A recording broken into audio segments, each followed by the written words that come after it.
Assalamualaikum, kembali lagi. Sekarang saya akan membahas timnas Indonesia. Timnas Indonesia kalah 2-0 atas timnas Argentina. Ya walaupun kalah, tetapi secara permainan timnas Indonesia bagus sekali mentalnya. Dan cara bertahannya juga bagus sekali. Walaupun dalam membangun serangan dan passingnya ya sangat jelek sekali, tetapi mental dari para pemain timnas Indonesia sangat bagus sekali. Dan fisiknya juga sangat bagus sekali, bisa bermain sampai menit ke 95. Itu sudah peningkatan yang sangat luar biasa dari timnas Indonesia. Ini lawannya nggak sembarangan lawan loh. Ini melawan timnas Argentina, peringkatnya peringkat 1 dunia sepak bola, baru saja juara Piala Dunia kemarin di Qatar. Walaupun tidak ada beberapa pemain bintang ya seperti Messi, Di Maria dan Otamendi tidak dibawa oleh Scaloni, tetapi ya yang dimainkan Argentina pada pertandingan kali ini juga pemain top Eropa, bermain di liga top Eropa. Sekitar 50% pemain utama yang dimainkan. Ya walaupun saya sangat kecewa ya, pemain idola saya seperti Enzo Fernandez tidak dimainkan oleh Scaloni, dan De Paul juga tidak dimainkan, tetapi ya semua pemain Argentina itu pemain top. Cuma yang sangat lawak itu Garnacho dikantongin Asnawi. Dia nggak bisa ngapa-ngapain, malah dia cuma frustasi saja sama Asnawi.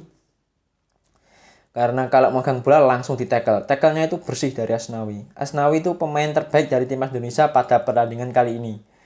Coach Sintayong dulu pernah bilang, kalau seandainya ada 7 pemain Indonesia seperti Asnawi, kemungkinan timnas Indonesia akan menjadi tim kuat di Asia dan bisa diperhitungkan di Asia. Dan pada pertandingan kali ini timnas Indonesia menggunakan formasi 3-4-3, memainkan Hernando, Elkan Bagot, Jordi Amat, Rizky Ridho, Sen Patinama, Asnawi, Marcelino, Klok, Ivar Jenner, Dimas Derajat, serta Rafael Struijk. Sementara Argentina cuma memainkan 50% pemain utamanya yang bermain kemarin di Piala Dunia dan beberapa pemain debutan. Ya ada Emiliano Martinez, Pezela, Romero, Medina, Molina, terus Lo Celso, Paredes, Palacios, dan penyerangnya ada Nico Gonzalez, Alvarez, serta Bounanot. Ya Bounanot, kalau nggak salah itu main di Brighton, pemain usia 18 tahun ya Bounanot. Dan pada babak pertama, timnas Argentina lebih mendominasi jalannya pertandingan.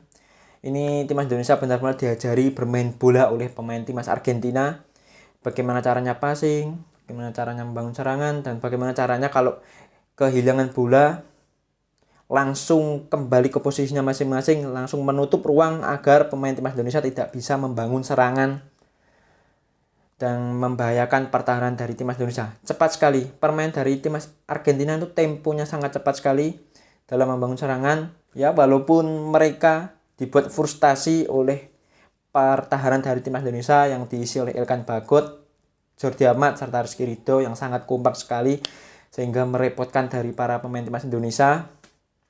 Sampai pelatih dari timnas Argentina, Scaloni, sangat frustasi sekali sama pemainnya karena tidak bisa menerobos pertahanan dari timnas Indonesia. Beberapa pemain timnas Indonesia bermain bagus, terutama Marcelino Ferdinand dan Asnawi. Asnawi itu nomor 1 yang bagus dari timnas Indonesia, terus Marcelino nomor 2. Yang lainnya juga bagus. Dan ada pemain debutan seperti Sain Patinama, kurang bagus mainnya. Walaupun dalam bertahan juga lumayan lah pemain ini. Tapi kalau mengontrol bola, passingnya juga buruk. Ya wajar karena Sain Patinama kan baru debut.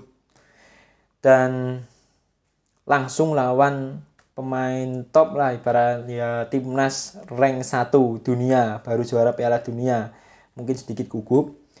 Babak pertama ini timnas Indonesia sebenarnya juga mendapatkan peluang melalui dari Ivar Jenner, tetapi sayang sekali tendangan dari Ivar Jenner sangat pelan sekali sehingga bisa diselamatkan oleh Emi Martinez.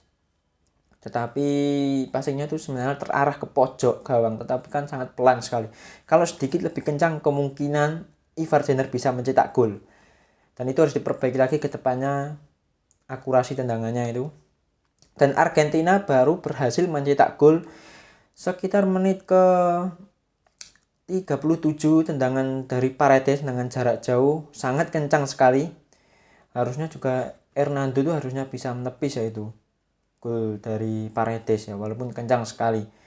Walaupun kebobolan seperti itu, tetapi Hernando itu secara permainan bagus sekali, melakukan beberapa penyelamatan ya, tendangan dari Alvarez, terus ya Nico, dan masih banyak lagi.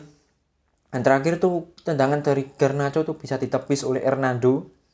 Ya Hernando itu secara keseluruhan bagus, tapi kurangnya itu ya pas tendangan jarak jauh itu harusnya bisa ditepis oleh Hernando, tetapi sayang sekali Hernando sepertinya terlihat gugup menerima tendangan itu. Dan ya babak kedua timnas Indonesia melakukan beberapa pergantian, memasukkan Dendi Sulistiawan menggantikan Dimas Derajat. Ya kalau menurut saya sayang sekali ya, Dimas Derajat kan ya babak pertama mainnya ya lumayan, kalau menurut saya nggak buruk-buruk amat, bisa mengancam pertahanan dari timnas Argentina. Dia bahkan melakukan passing yang sangat bagus, sangat terukur ke Ivar Jenner, tapi babak kedua dimainkan Dendi Sulistiawan. Dendi Sulistiawan pada menit kali ini ya kurang lah mainnya. Harusnya dia tuh bisa mencetak gol tadi, ya bisa bikin peluang yang mematikan, menerima umpan dari Ivar Jenner. Tapi sayang sekali dia harusnya bisa mengontrol bola karena dia terlalu gugup sehingga tendangannya melenceng ke samping. Dan Argentina berhasil mencetak gol setelah itu melalui gol dari Cristian Romero. Gol melalui gol corner kick disundul, yaitu harusnya dijaga oleh Rizky Ridho. Rizky Ridho ya telat dalam menjaga Cristian Romero, akhirnya Cristian Romero bebas menyundul bola dan Hernando tidak bisa menyelamatkan itu.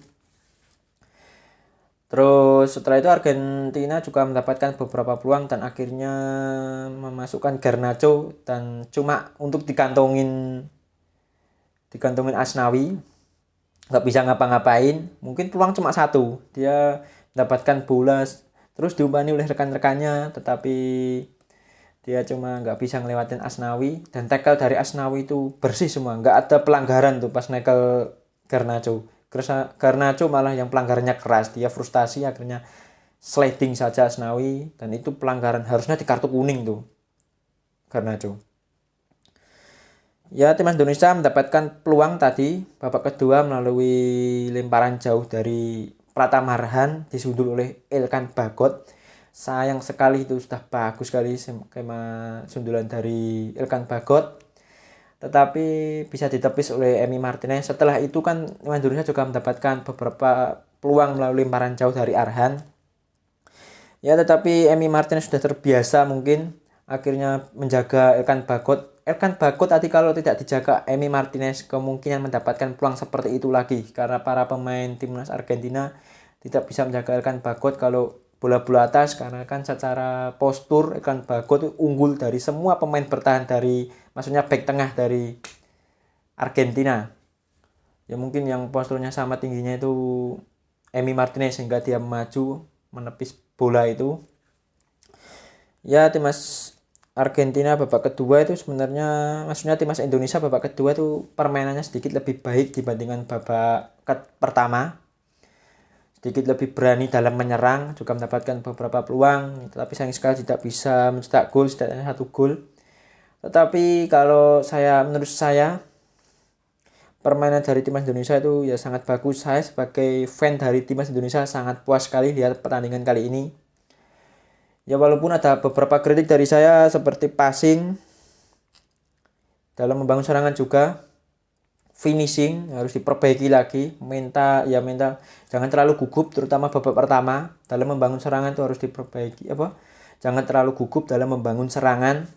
Passing-passingnya ya harus diperbaiki lagi, jangan terlalu banyak dribble nggak jelas itu harusnya sedikit dikurangin, jangan terlalu lama memegang bola. Lihat Argentina kan langsung passing cepat sekali. Walaupun kesulitan menerobos pertahanan kokoh dari timnas Indonesia, tapi harus dicontoh permainan dari timnas Argentina. Ketika hilang bola langsung menutup ruang agar pemain timnas Indonesia tidak bisa membangun serangan dan tidak bisa bikin peluang, itu harus dicontoh oleh para pemain timnas Indonesia. Saya sangat bangga sebenarnya permainan timnas Indonesia walaupun harus memperbaiki beberapa kekurangan tadi. Biasanya kan timnas Indonesia ketika menghadapi pemain Thailand, Vietnam dan beberapa pemain tim Arab grogi karena posturnya kan lebih tinggi. Terutama menghadapi Canatip, Terasil Dangda dan kawan-kawan juga grogi. Dulu ketika menghadapi striker dari timnas Thailand tuh namanya si Rod Chatong itu juga grogi, kalah duel dengan pemain itu karena posturnya lebih besar dari para pemain Indonesia, takut. Dan sekarang melawan timnas Argentina yang diisi oleh beberapa pemain top di Liga Eropa, tidak takut, ya mungkin cuma kekurangannya tadi gugup dalam membangun serangan, ya harus diperbaiki lagi. Dan ada beberapa pemain yang bermain bagus seperti Marcelino dan Asnawi, dan 3 back tengah juga bagus. Terus Saint Patinama itu harus diperbaiki lagi, ya wajar kalau main buruk karena debut langsung lawan Argentina. Dan Witan Sulaiman itu kalau mainnya gitu-gitu terus, kemungkinan di FIFA Matchday kualifikasi Piala Dunia dan terakhir tuh Piala Asia nggak akan dipanggil oleh Sintayong kalau mainnya seperti itu. Dia terlalu lama memegang bola, malah memutus serangan dari timnas Indonesia.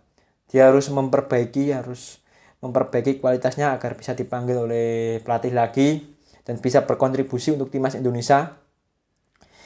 Dan mudah-mudahan timnas Indonesia semakin hari semakin meningkat. Dan saya sangat mengapresiasi para pemain timnas Indonesia, pelatih, dan semuanya jajaran dari timnas Indonesia dan Ketua PSSI Pak Erick Thohir sudah mengundang timnas kelas dunia. Kalau menurut saya itu kalau pertandingan FIFA Matchday itu nggak usah cari poin, nggak usah terlalu ngotot mencari poin, lebih baik melawan tim-tim kelas dunia.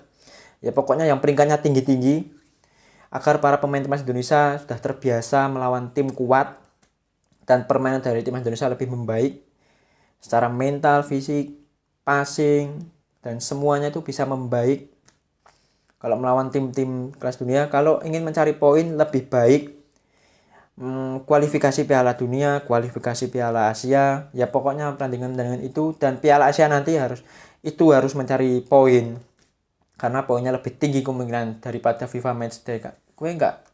Saya maksudnya nggak tahu perhitungan poin dari FIFA seperti gimana. Pokoknya kalau nggak salah itu Piala Asia kualifikasi Piala Dunia, dan Piala Dunia itu poinnya lebih tinggi kalau bisa menang. Ya timnas Indonesia lebih baik kalau mencari poin dibandingkan itu. Kalau FIFA Matchday lebih baik melawan tim-tim top agar para pemain timnas Indonesia bisa terbiasa melawan tim kelas dunia, tim kuat.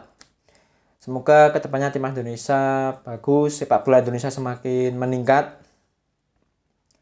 Ya mudah-mudahan ya membaiklah, dari Liga 1 juga bisa membaik, seperti wasit jangan tolol-tolol, harus diperbaiki lagi. Terus klub Liga 1 semoga permainannya juga semakin hari semakin meningkat, timnas Indonesia semakin hari semakin kuat. Dan saya akhiri, assalamualaikum.